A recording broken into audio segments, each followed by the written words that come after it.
దేవుడి స్తోత్రాలండి. ప్రార్థన ప్రార్థన ప్రార్థన.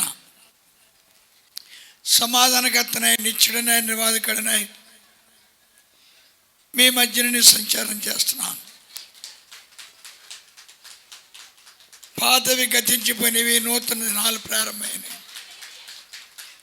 ప్రతిదినము ఆశీర్వాదము, ప్రతి గడియ ఆశీర్వాదంతో మిమ్మల్ని నింపడానికి ఇష్టపడుతున్నాను. ఆదికాండం 1:28 చెప్పాను, నా దగ్గర ఆశీర్వాదం ఉందని. ఆ ఆశీర్వాదం మీకు ఇవ్వడానికి ఇష్టపడుతూ ఉన్నాను. ఆశీర్వాదాలతో మిమ్మల్ని కనపరచడానికి ఇష్టపడుతున్నాను. ఆశీర్వాదాలతో మీ కుటుంబాలు శాస్త్ర కృపకు పాత్ర చేయడానికి ఇష్టపడుతున్నాను. మీలో ఉన్న చీకటి గద్దించి, మీలో ఉన్న లోకాన్ని తొలగించి, మీలో మిమ్మల్ని అందరూ కూడా పరిశుద్ధులుగా మార్చుకుని, నీతిమంతులుగా మార్చుకుని, నా ఆశీర్వాదకరమైన జీవితాన్ని జీవించేసి సంతోషముతో ఆనందముతో అబ్రహాం ఏ విధంగా పరిశుద్ధపరచబడి ఆశీర్వాదాలతో నిండబడ్డాడో, శాస్త్ర కృపకు పాత్రుడయ్యాడో, మీరు కూడా ఆశీర్వాదాలతో నిండబడి, మీరు కూడా పవిత్రులుగా మార్చబడి, మీరు కూడా నీతిమంతులుగా మార్చబడి నా ఆశీర్వాదాలతో కలకాలము ఆనందంగా జీవించుందరుగాక. ఆమేన్. జీవము గల తండ్రికి 2 వందనాలండి. మీ అందరికీ నా ప్రియ వందనాలు చేస్తున్నాను. ఈ ఉదయకాలం దేవుడు మాట్లాడే మాట, నేను నీతిమంతుడను, నా పిల్లలు కూడా నీతిమంతులే.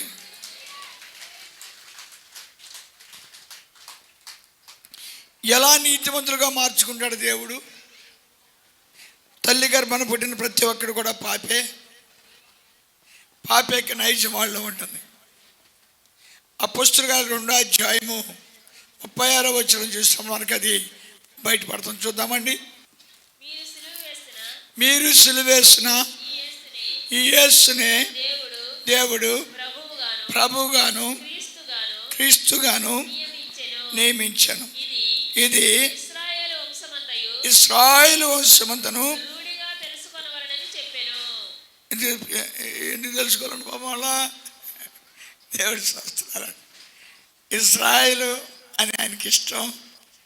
ఏ విధంగా సరే ఇశ్రాయేలు మార్చాలనే ఉద్దేశం అందించు. వారు ఈ మాట విని హృదయములో నొచ్చుకుని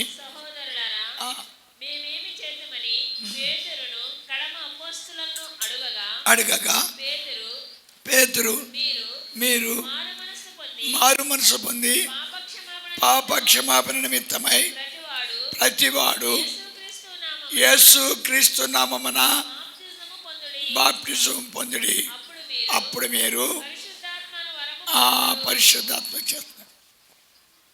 పరిశుద్ధాత్మ ఎప్పుడైతే వస్తుందో నువ్వు నీతిమంతుడిగా మారిపోతావు, నువ్వు యథార్థుడిగా మారిపోతావు. ఎందుకు మారుతావు? దేవుడు నీలోకి వచ్చాడు. తబలగొట్టు. ఎవరొచ్చారు నీలోకి? నీ కొరకు పుట్టి, నీ కొరకు సిలుమణ పొంది, నీ కొరకు తిరిగి లేచి, తిరిగి వచ్చి నీలో ప్రవేశించాడు. ఆమేన్. నీవెంత మోసగాడవైనా, నువ్వెంత కపట ప్రియుడైనా, నువ్వెంత శాపగ్రస్తుడు అయినా, ఆయన నీలో ప్రవేశించినప్పుడు ఏమైపోతావు? నీతిమంతుడిగా మారుతావు. పరిశుద్ధాత్మ ఏ రోజునైతే నీలో ప్రవేశిస్తాడో నువ్వు నీతిమంతుడిగా మారిపోతావు. ఏ రోజునైతే నువ్వు నీతిమంతుడిగా మారిపోతావో అబ్రహాంకి ఇచ్చిన ఆశీర్వాదాలన్నీ కూడా నీకు వచ్చేస్తాయి. బట్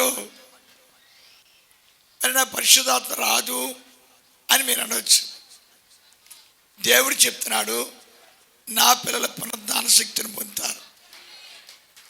నా పిల్లల పునరుద్ధాన శక్తిని పొందుతారంటే ఆయన ఏం చేయాలి? మళ్ళందరిలోనూ ప్రవేశించాలి. ఆమేన్. అందరూ గట్టిగా తపల కొట్టండి.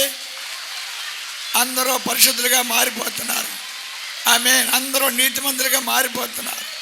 అందరూ పవిత్రులుగా మారిపోతున్నారు. అందరూ పరిశుద్ధులుగా మారిపోతున్నారు. అందరూ శక్తిమంతులుగా మారిపోతున్నారు. పాపాన్ని చూడమాలుగా మారుతున్నారు. పాపాన్ని వినని వారుగా మారుతున్నారు. దేవుడు మిమ్మల్ని అందరూ కూడా నీతిమంతులుగా, నా ప్రియ కుమారి కుమార్తెలారా, ఈశ్వరి బాబా బాబా బాబా ఒక్కళ్ళని పోగొట్టుకో నాకు ఇష్టం లేదు. మిమ్మల్ని ఎవరిని పోగొట్టుకో నాకు ఇష్టం లేదు. అందరిలో ప్రవేశిస్తున్నా, అందరిలో ప్రవేశిస్తున్నా. నూతన జీవితం ప్రారంభం, నూతన జీవితం ప్రారంభం. నూతన భూమిని ఇస్తున్నాను. నేటి నుంచి నూతనముగా మారిపోతున్నారు, పరిశుద్ధులుగా మారిపోతున్నారు, పవిత్రులుగా మారిపోతున్నారు, నీతిమంతులుగా మారిపోతున్నారు, నీతిమంతులుగా మారిపోతున్నారు. ఇప్పటి వరకు మనకిచ్చిన ప్రతి వాగ్దానము దేవుడు నెరవేర్తం చేశాడు. ఇప్పుడు నూతనంగా వాగ్దానం ఇస్తున్నాడు. యెషయా 55:7 భక్తిహీనులు తమ మార్గములను విడవవలెను, దుష్టులు తమ తలంపులను మారవలెను. వారు యెహోవా వైపు తిరిగిన ఎడల ఆయన వారి యందు జాలిపడు. దేవుడి స్తోత్రాలు. మీలో మేము నిజంగా దేవుడిని నమ్ముతున్న వాళ్ళందరూ చేతులు ఎత్తండి. ఇప్పుడు మీకేం వస్తుంది తెలుసా? ఆశీర్వాదం వస్తుంది. ఎందుకు? దేవుడిని నమ్ముకున్నారు కదా, దేవుడిని నమ్మారు కదా. అబ్రాహాము దేవుడిని నమ్మాడు, నీతిమంతుడు అయిపోయాడు. నీతిమంతుడు అయిపోయాడు కాబట్టి అబ్రాహాము అడగకుండానే అన్నీ ఆశీర్వదించాడు. ఇవాళ మీరందరూ కూడా ఆయన నమ్మారు కాబట్టి 1 పేతురు 5:1 చూద్దాం. వెళ్ళిపోదాం, టైం అయిపోతుంది. వెళ్ళిపోదాం. యేసే తప్పట్లో కొట్టండి.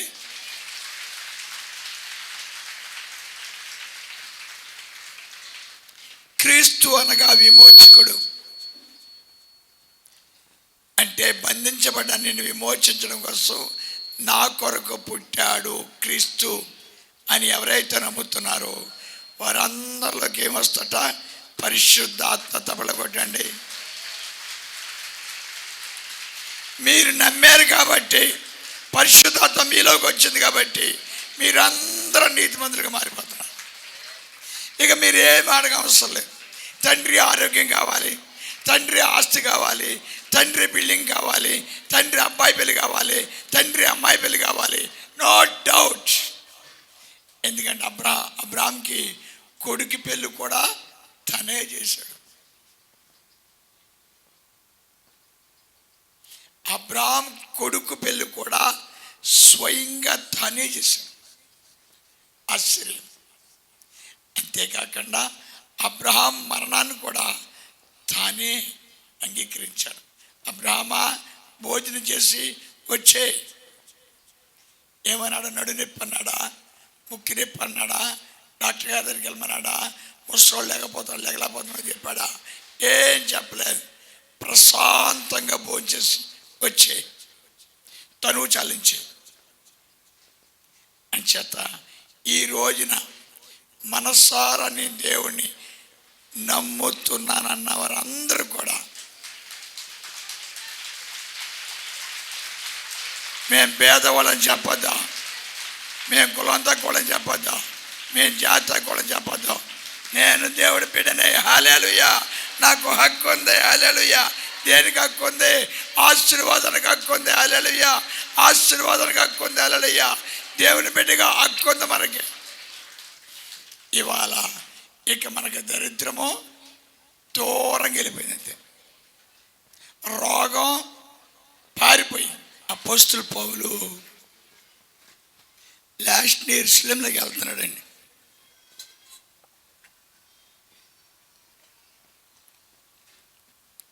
ఓ ప్రవక్త ఏం చేశాడంటే నడానికి కట్టుకుని ఇంకొకరికి ఆగేస్తున్నాడు. నన్ను ఈడ్చేయరా అన్నాడు. ఈడ్చేశాడు. పౌలు గారు అన్నారు, ఎందుకు అలా ఈడ్చారని. ఏమీ లేదండి అయ్యగారు, మీరు కనుక యెరూషలేము వెళ్తే ఖచ్చితంగా మిమ్మల్ని చంపేస్తారని. అందుకే వెళ్తున్నాను అయ్యా అన్నాడు. ఎందుకు వెళ్తున్నానా? అందుకే వెళ్తున్నాను. ఎందుకంటే నన్ను చూసి వారందరూ మారు మనసు పొందాలి. తప్పడు కూడా వాళ్ళందరూ పరిశుద్ధులుగా మారిపోవాలి. హల్లెలూయా. వాళ్ళందరూ రక్షణ పొందాలి. హల్లెలూయా. ఇవాళ నాకు చాలా బాధ ఉందండి. రక్షణానందం అనేది కొనుక్కునేది కాదు. అది ప్రార్థన చేస్తే రాదు, దేవుని యొక్క అద్వితీయ కృప వల్ల వస్తుంది. అందుకే చాలామంది బైబిల్లో అన్నారు ఆయన కృప అన్నారు. ఆయన చేత ఇవాళ భీమవరం పట్టణంలో అనేక మంది రాజులు, అనేక మంది బ్రాహ్మలు, అనేక మంది కోమట్లు పాపం దారి తెలియక గుడ్డివారిగా తిరగలు చెప్తున్నారు. మీకు వాళ్ళ మీద జాలి ఉందంటారా? ఉందా? మీకు వాళ్ళ మీద ప్రేమ ఉందంటారా? రక్షణ పొందుకున్న పౌలు గారు ప్రాణం ఇవ్వడానికైనా సిద్ధంగా ఉన్నాడు. ఇవాళ ఎంత గొప్ప రక్షణ పొందుకున్న మనము, మన తోటి సహోదరులు వాళ్ళందరూ కూడా నశించిపోతున్నారు. అందుకే దేవుడు నాకు భారం పెట్టాడు, భీమవరం పట్టణము యెరూషలేము పట్టణంగా మార్చేస్తాను. అంచేత మీ ప్రార్థనా సమయంలో భీమవరం పట్టణంలో ఎవరు దిగొచ్చారు? దేవుడు దిగొచ్చాడు. గతి ప్రతి ఇంటికి హల్లెలూయా, ఇంటికి హల్లెలూయా, ప్రతి ఇంటికి హల్లెలూయా, ప్రతి ఇంటిలోనూ హల్లెలూయా. మన యేసయ్య జెండా ఎగరేగాక, మన యేసయ్య జెండా ఎగరేగాక. హల్లెలూయా. ప్రతి వాళ్ళు రక్షణ పొందుకుని దేవుని ఎంత ఆనందిస్తూ, దేవుని స్తుతిస్తూ, అయ్యా ఇవాళ మనం పొందుకున్న ఆనందము వాళ్ళకు కూడా. అంచేత చాలామంది క్రైస్తవులు పక్క సంఘాన్ని చూసి దూషిస్తూ ఉంటారు, పక్క స్వార్థను చూసి దూషిస్తూ ఉంటారు. వాళ్ళకి రక్షణ తెలియదండి.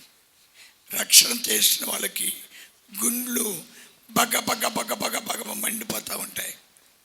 ఆహారం మీద ఇష్టం ఉండదు, లోకం మీద దేని మీద ఇష్టం ఉండదు. ఒకటి ఆత్మ మండుతూ ఉంటుంది, రగులుతూ ఉంటుంది. తండ్రి దగ్గర పోరాడుతూ ఉంటారు, తండ్రి నన్ను రక్షించిన నీవు అనేక మందిని రక్షించావు, హల్లెలూయా, నన్ను రక్షించిన నీవు అనేక మందికి విమోచన దయచేయి అని పోరాడుతూ ఉంటారు. అందుకు మన సంఘము 2026 సంవత్సరంలో తండ్రి దగ్గర ఏం చేస్తామండి? అనేక మందికి రక్షణ రావాలి. మెయిన్ రక్షణ రేలో ఒకళ్ళు ఉన్నారు. వాళ్ళు ఎవరు తెలుసండి? అబ్రహాం సంతానం. పాపం వాళ్ళు యుద్ధాలు చేసుకుని వాళ్ళే చంపేసుకున్నారు. ఇస్మాయిల్ చంపేస్తున్నారు, ఇజ్రాయెల్ చంపేస్తున్నారు. ఇద్దరూ అబ్రహాం సంతానమే. మీరు జాలి తెలిస్తే, మీరు ప్రార్థన చేస్తే వాళ్ళకు కూడా విమోచన వస్తే మనం వెళ్ళే రాజ్యాలకు వాళ్ళు కూడా వస్తారు. తప్పల కొట్టండి.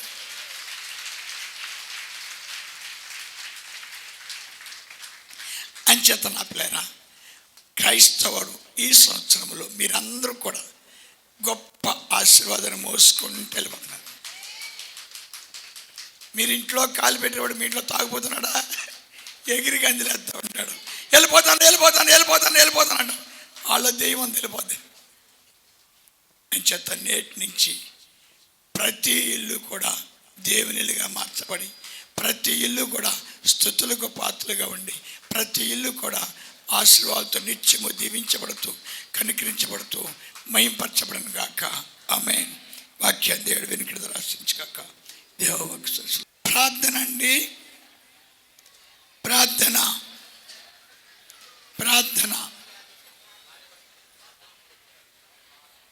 నా ప్రియ కుమారి కుమార్తెలారా, ఇదిగో నూరంతల ఆశీర్వాదాలతో మిమ్మల్ని దీవిస్తా ఉన్నా.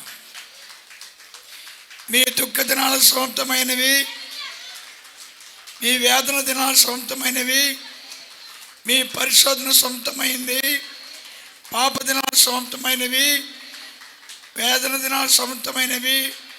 ఇక నిత్యం మీరు ఘనపరచబడతారు, నిత్యము ఆశ్రయించబడతారు. అబ్రహామా నీవు నన్ను కనపరచు, నేను కనపరుస్తాను. ఇక నుంచి మనం అందరూ కూడా స్తుతిస్తూ ఉండగా, ఆరాధిస్తూ ఉండగా దేవుని మహిమతో మన అందరం నిండి ఉండును గాక. ఇప్పుడే దేవుని మహిమను తాకును గాక. అయా పరిశుద్ధాత్మ మీలోకి వచ్చును గాక. మీరందరూ కూడా నీతిమంతులుగా మారిపోదురు గాక. మీరందరూ కూడా యథార్థములుగా మారిపోదురు గాక. మీరందరూ కూడా పరిశుద్ధులుగా మారిపోదురు గాక. నిత్యము నా కృప మీకు తోడుగా ఉండుగాక. మిమ్మల్ని పోషించేవాడుగా ఉందిరు గాక. నిత్యమున స్తుతించేవారుగా ఉందిరు గాక. ఇదిగో స్తుతులమే ఆధారభూతులను నేను నిత్యం మిమ్మలను, మీ కుటుంబాలను, మిమ్మలను, మీ యొక్క తరాలను, మిమ్మలను, మీ వంశాలను, మిమ్మలను, మీ సాక్ష్యాలను, మిమ్మలను, మీ లోగిలను సమృద్ధి కలిగించి ఆస్వాదించదును గాక. ఆమేన్. పరలోకమందిరమై తండ్రి, మీ నామం పూజించబడును గాక. మీ రాజ్యమే వచ్చును గాక. మీ చిత్తమే పరలోకమని నెరవేరును, భూమి యందును నెరవేరును గాక. నానాడికి కావలసిన మాకు నేటికి ఇవ్వండి. మా యొద్ద అపరాధము చేసిన వారిని మేము మన్నించినట్లుగా మా అపరాధాలు మీరు మన్నించండి. మమ్ము శోధన యందు ప్రవేశింపనివ్వక కీడుని రక్షించండి. ఆమేన్. పితా, పుత్ర, పరిశుద్ధాత్మ నామమున ఆమేన్. యెహోవా తండ్రి యొక్క కృప, యేసు ప్రభువారి యొక్క దివ్య ప్రేమ, పరిశుద్ధాత్మ యొక్క నిశక్తి మీకు, మీ తరాలకు, మీకు, మీ వంశాలకు నిత్యాశ్రయంగా ఉండి దినదినము ప్రబోధనం పొందుతూ తరతరాలుగా దీవెనకరంగా జీవిందురుగాక. ఆమేన్. జీవంగా తండ్రికి 2 వందనాలండి. మీ అందరికీ నా ప్రియ వందనాలు చేస్తున్నాను.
Mary, do not fear.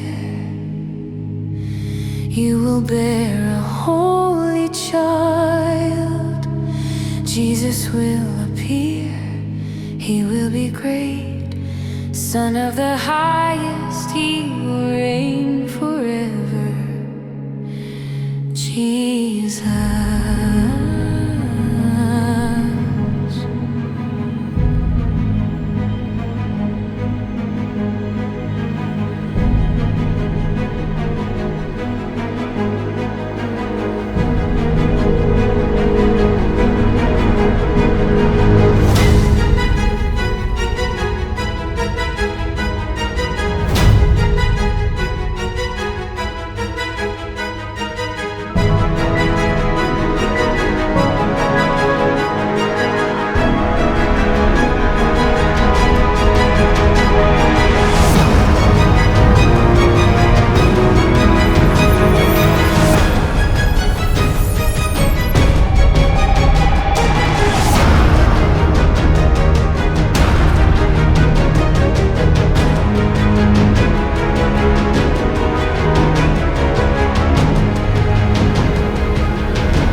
వచ్చినవయ్యా మా కోసమే